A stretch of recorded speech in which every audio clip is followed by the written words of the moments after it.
আপনি কি জানেন 14 বছরের বনবাসে লক্ষণ একবারও ঘুমোয়নি? ওই 14 বছর না ঘুমানোর কারণ কি ছিল? বনবাসের প্রথম রাত প্রভু শ্রীরাম ও মাতা সীতা ঘুমোচ্ছিলেন।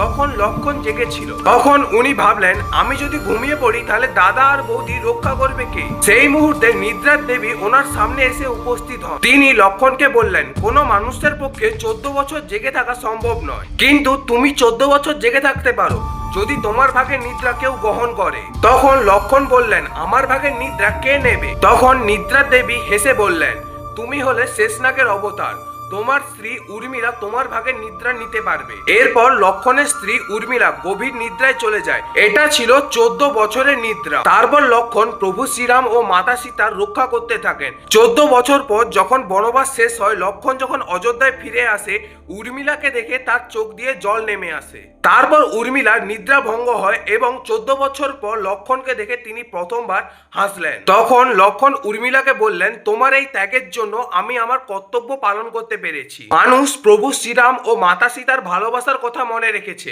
কিন্তু লক্ষণ আর উর্মিলার ভালোবাসার কথা কেউ মনে রাখেনি। আর কমেন্টে অবশ্যই জানিয়ে যাবেন, আপনি কি এই পবিত্র ভালোবাসার ঘটনা আগে থেকে জানতেন?